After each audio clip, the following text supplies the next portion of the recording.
Thank you for having the conversation. This is bigger than just Texas. A lot of people kind of look at this and be like, well, this is a Texas problem. No, it's an all of us problem. It's the entire country as well as the world that needs to be concerned. Because first of all, when we think about the fact that this administration has talked a lot about a third term, whoever controls the House is going to be the person who has to certify the election. So From the instant the cameras flicked on, Donald Trump anticipated a familiar routine. He expected to dominate the stage, interrupt at will, steer every question, and transform pressure into performance, a strategy fueled by speed and command. Initially, it worked. The energy leaned in his favor. The rhythm felt predictable.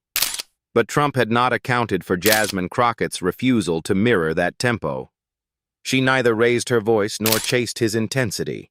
Jasmine Crockett, a low IQ person, they have... If you are living in Trump's America, you know not to believe that he's not a threat. Crockett's deliberate choice not to react set the tone for a shift. Instead of matching his pace, she introduced something entirely different. Calm, measured, and methodical. The discussion centered on straightforward issues: inflation, jobs, and the pressures facing working families. Trump answered with broad assertions and self-assured claims. Crockett responded with precise details, documented records, dates, public statements, and clear outcomes. That contrast changed the dynamic.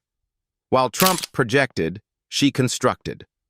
Step by step, she outlined timelines, connected policy impacts, and presented evidence not as accusations, but as a coherent sequence. Maybe with those that say have constitutional authority, since we care about the Constitution, then maybe we could have saved the American people not only money, but the lives that are now at risk, as we have to put out warnings for American citizens in this country and abroad. Each time Trump attempted to dismiss her points as irrelevant or exaggerated, Crockett returned to the facts, letting the record speak without escalation.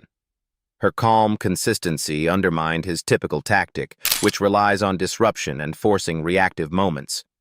Every interruption met with a measured pause neutralized its intended effect. Over time, the pattern became apparent. The harder Trump pressed, the less influence he had over the conversation, and the audience noticed. Early chuckles at his quips faded into quiet observation as the contrast crystallized. One side escalating, the other maintaining composure. True control emerged not from volume, but from unwavering consistency.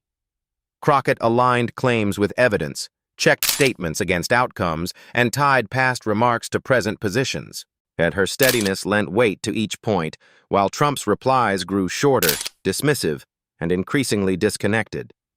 That disconnect shifted the momentum entirely. You know what? Right now, I think a lot of my colleagues in general are like, we want to give you the best of what we've got, right? But the reality is that not all 215 of us are necessarily media darlings, right?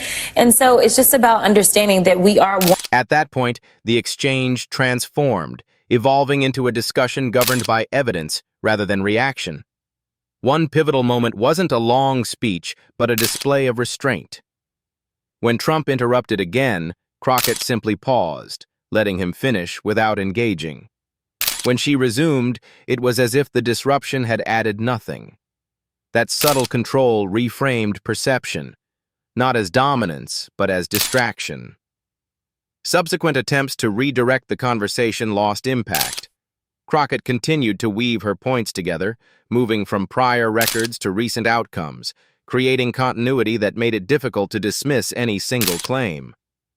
By the later stages, the contrast in approach fully defined the exchange. Trump still tried to reclaim control through interruptions and denials, but those tactics no longer carried weight. The president has time to do everything but what he needs to focus on. In fact, we heard the press secretary say that his main priority is the ballroom that no one asked for, the ballroom that requires him to destroy historic pieces of the White House. And so it doesn't seem like he's interested. The audience had recalibrated to a new standard, tracking structure rather than speed. Once that shift occurred, it was nearly irreversible. Crockett concluded as she had proceeded, grounded, direct, and focused on accountability instead of reaction. Her closing resonated because it aligned with the entire pattern she had built. In contrast, Trump's final statements felt fragmented and disconnected from the earlier rhythm he attempted to impose. The significance of the moment extended beyond any single line or dramatic retort. It was the visible clash of two methods. One relied on controlling attention, the other on controlling information. When these approaches collided, the outcome favored consistency, and Crockett's method held firm under pressure. The audience responded not to loudness but to clarity. Yet once clarity became the dominant force, performance lost much of its persuasive power. This resonance didn't arise from volume, but from steady adherence to structure, revealing contrasts in real time. What was expected to be a routine performance became a clear comparison. One approach built on reaction faltered, while one rooted in structure prevailed, leaving an exchange defined by composure rather than escalation.